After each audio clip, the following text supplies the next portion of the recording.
मित्रांनो, लाडक्या बहिणींसाठी एक मोठी आनंदाची बातमी समोर येत आहे। ती म्हणजे लाडक्या बहिणींना एप्रिलचा 10वा हप्ता उद्यापासून मिळायला सुरुवात होणार आहे।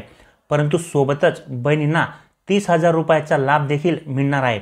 होय मित्रांनो, आता हे 30,000 रुपये घेण्यासाठी कोणत्या लाडक्या बहिणी पात्र होणार आहेत आणि त्यासाठी बहिणींना कोणते कागदपत्रे लागणार आहे, पात्रता निकष काय आहे आणि हे 30,000 रुपये लाडक्या बहिणींना कुठून मिळतील, कोणत्या योजनेअंतर्गत मिळतील आणि बँकेत कसे जमा होतील याबाबतची संपूर्ण माहिती, तसेच एप्रिल महिन्याचा जो काही 10वा हप्ता बहिणींना उद्यापासून मिळणार आहे, तो हप्ता फक्त आधी या 12 जिल्ह्यातील लाभार्थी महिलांना मिळणार आहे। तर ते 12 जिल्हे कोणते आहेत हे देखील आपण या व्हिडिओमध्ये सविस्तर जाणून घेणार आहोत। सोबतच 30,000 रुपये कोणत्या महिलांना मिळणार आहेत, ते घेण्यासाठी तुम्हाला काय करावे लागणार आहे हे देखील आपण या व्हिडिओमध्ये जाणून घेणार आहोत। त्यामुळे जर तुम्हाला या योजनांचा लाभ घ्यायचा असेल तर व्हिडिओ नक्की पूर्ण पहा। चॅनलवर नवीन असाल तर चॅनलला सबस्क्राइब करून ठेवा। असेच नवनवीन आणि माहितीपूर्ण व्हिडिओ मी तुमच्यासाठी घेऊन येत असतो। तर चला मित्रांनो, व्हिडिओ सुरू करूया। तर मित्रांनो, राज्यातील लाडक्या बहिणींसाठी मोठी आनंदाची बातमी समोर आलेली आहे। राज्यातील लाडक्या बहिणींच्या सक्षमीकरणासाठी महाराष्ट्राचे माजी मुख्यमंत्री तसेच सध्याचे उपमुख्यमंत्री श्री एकनाथ शिंदे साहेब यांनी 1 जुलैपासून लाडकी बहीण योजना सुरू केली आणि या योजनेअंतर्गत पात्र ठरणाऱ्या महिलांना दरमहा 1500 रुपयाचा लाभ दिला जातो। तसेच या अनुदानात वाढ करण्याबाबत देखील या ठिकाणी घोषणा झालेली आहे। म्हणजे सध्या जे काही 1500 रुपये दरमहा मिळत आहेत त्यामध्ये आता 600 रुपयाची वाढ करून दरमहा 2100 रुपये करण्याबाबतची घोषणा देखील या ठिकाणी झालेली आहे।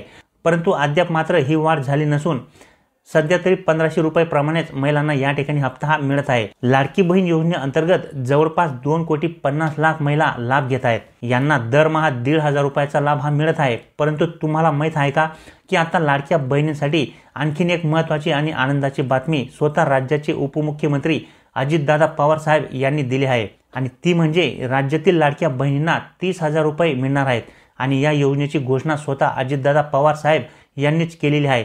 त्यामुळे हे 100% खरे आहे आणि बहिणींना खरोखर 30,000 रुपये मिळणार आहेत।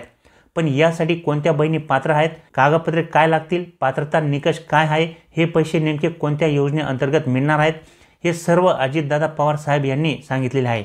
ते आपण या ठिकाणी लाईव्ह पद्धतीने देखील पाहणारच आहोत। शिवाय आता लाडक्या बहिणींना एप्रिलचा 10वा हप्ता सुद्धा मिळणार आहे।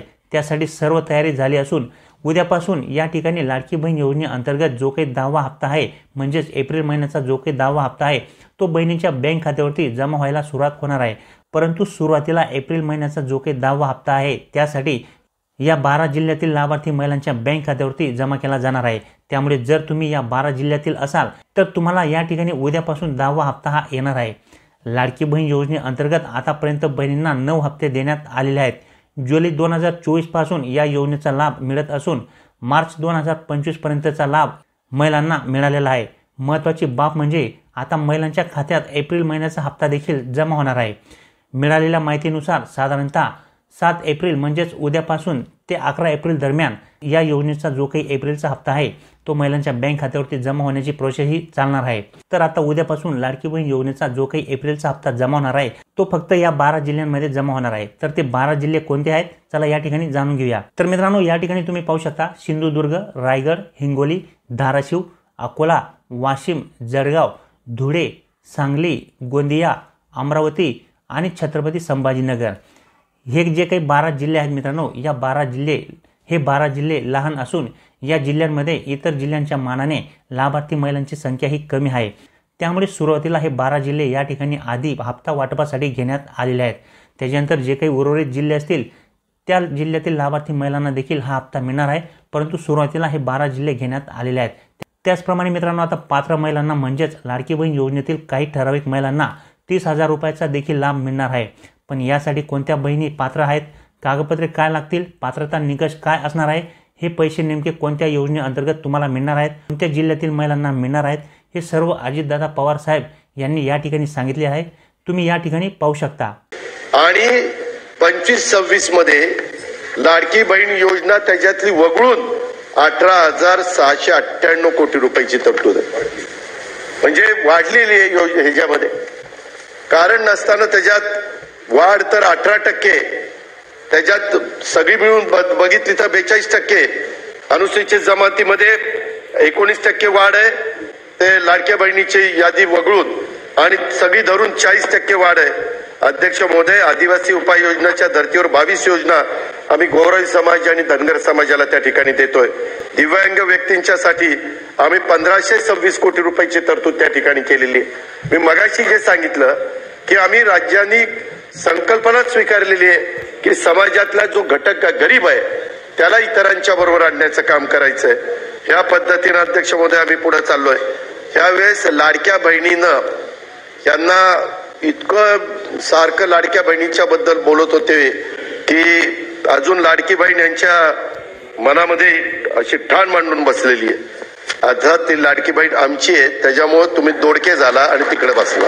अध्यक्ष महोदय, लाडक्या बहिणींच्या विषयी आम्हाला जी आपुलकी आहे, आदर आहे, याची आम्हाला जशी जाणीव आहे तशी आमच्या लाडक्या बहिणींना पण जाणीव आहे. अध्यक्ष महोदय, काहींनी एका गोष्टीची समज झालं पाहिजे, विशेषतः आमचे पटोले साहेब यांनी, आईनंतर जर सर्वात कोणी त्याग करत असेल तर ती बहीण असते. हे तर खरं. बापाचं पण प्रेम जास्तीत जास्त मुलीवर असतं पोरापेक्षा, आणि त्यामुळं भावावर तिची खूप माया असते. भाऊ कठीण परिस्थितीत असेल तर तिला त्याच्या काळजी असते आणि त्यामुळे ती कधी त्याच्या भावाला अडचणीत आणण्याची मागणी करत नाही. आता एकंदरीत आम्ही जे बजेटमध्ये सांगितलेलं आहे, काय झालं, 5 वडेट्टीवार साहेब, जाहीरनामा किती पुढच्या 5 वर्षाचा असतो ना, 5 वर्षाच्या करता आम्हाला 5 वर्षाकरता निवडून दिले. आम्ही हे देणार आहे.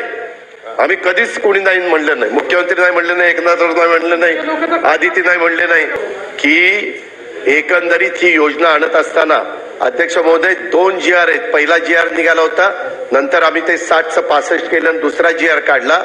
त्या संदर्भामध्ये हे सरकार गरीब घटकाच्या करता आहे. या योजनेकडे बघतो, यामधून राज्याच्या अर्थव्यवस्थेला भविष्यात काय मिळणार आहे याचा पण विचार मुख्यमंत्री आणि आम्ही सगळेजण करतोय. त्याच्यामध्ये 1500 रुपये थेट रोख रक्कम भगिनीला मिळते. महिला सक्षमीकरणाचं एक मोठं पाऊल आहे. परवाच विधान परिषदेमध्ये आमचे गटनेते प्रवीण दरेकरांनी एक घोषणा केली, लाडकी बहीण योजनेचं अकाउंट उघडणाऱ्या बहिणींना मुंबई बँक 10 ते 25 हजार रुपयाचं कर्ज देणार आहे आणि त्याला 1,500चा हप्ता, आपला जो हप्ता आधी ती त्यांना जाणार आहे तो त्यांनी त्या बँकेत भरायचा आणि त्यांना त्यांच्याप्रमाणे कुणाला 10,000, कुणाला 25,000. आणि राज्यात महिला आर्थिक विकास महामंडळासारखी संस्था आहे जिला सहकारी बँका आणि त्याच्यामध्ये आहेत. मी आपल्या सर्वांना एक नम्रतापूर्वक आव्हान करू इच्छितो की ज्या महिला छोटा मोठा व्यवसाय सुरू करायचा आहे त्यांच्यासारखी लाडकी बहीण योजनेत जोडून कर्ज योजना तुम्ही काढा.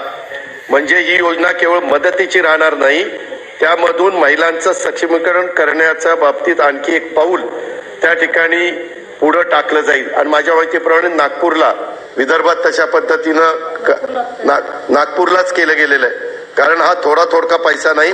अध्यक्ष महोदय, 45,000 कोटी रुपये आज महिलांच्या हातामध्ये जातात 12 महिन्यामध्ये.